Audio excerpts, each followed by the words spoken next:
করো, মানে আল্লাহর উপর তাওয়াক্কুল করে জমিনে বের হয়ে যাও, তোমাদেরও রিজিকের দায়িত্ব নিয়ে নিবে কে?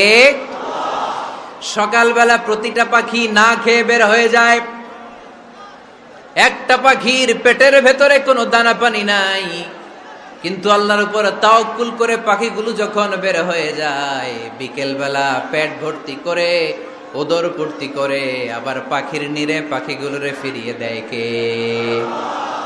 পাখিগুলোকে আমাদের মতো খাবার জমা করে রাখতে